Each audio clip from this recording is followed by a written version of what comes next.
Thank you. Hello guys, welcome back to my channel.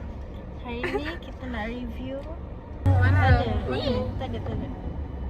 Itu kan? Tak ada. Ni memang bukan first Yes. person. Hari ni kita nak review.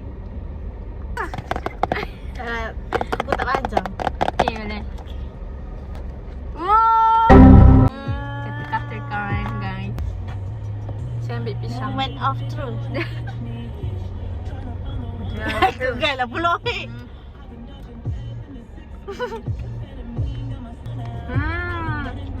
Rasa pisang. Rasa lilin. Dia Buah macam apa? gula-gula. Buat apa? Raspberry. Buat raspberry. Kau ambil warna apa? Purple. Aku kot. Pisang tak apa? Rasa pisang lah.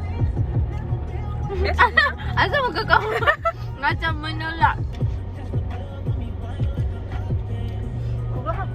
Oh, ini dua rasa pisang tu. Best tak? Okay, jadi jenis tu lah. Pisang ni saya rate 8 out of 10.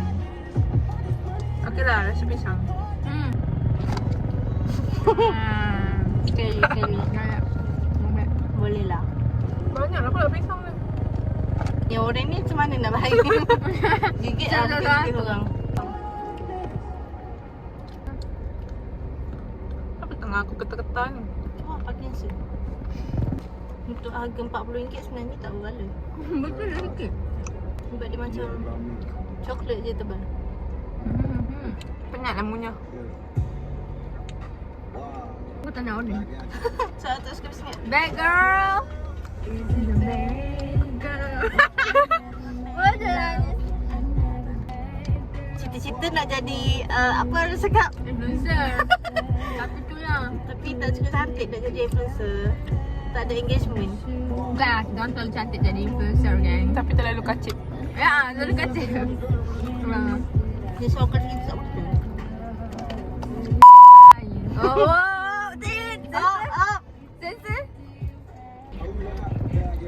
Sorry lah tu. Sorry dah. Tapi orang dia rasa sama-sama.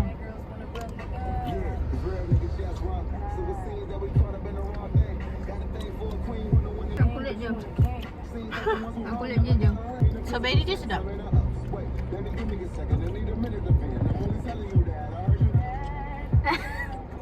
Iya, tak sorry.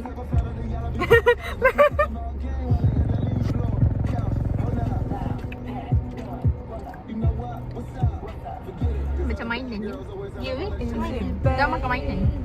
Makan mainan. Dia selalu marah adik-adik makan mainan. Kita pun makan mainan. Aku makan asin, kau makan kulit. Tak nak, kulit tak sedap. Kau makan je lah sikit. Bego. Kulit kat luar.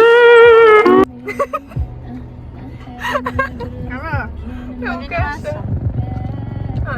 Aiskrim dia yang masam. Ni masak betul tak? Macam rasa aiskrim? Dia Dia tak rasa rasa macam kau makan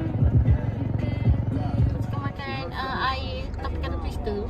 Tapi bukan air Yakult. Air Yakult warna oren tu. Ah, Yakult oren? Ha, Yakult. Metajen. Mana ada Yakult oren? Bila Yakult ada oren? Apa buat? Tahu. Apa yang anda buat? Wih, sorry dah korang. Kenapa? First bite untuk korang. Sebenarnya 4/10. Bisa yang tu ke? Mahal. Aduh, 3/9 tak berbaloi lah. Beli sikit. Kecil. Yang rasa dia biasa je ni lah. Siapa nak tolong aku habiskan masalahnya? Tak, ni saya geling tau. Bagi viewer. Tak lah. Ni mineral for life. Macam mana siap apa yang dia masak? Weh, betul kabur.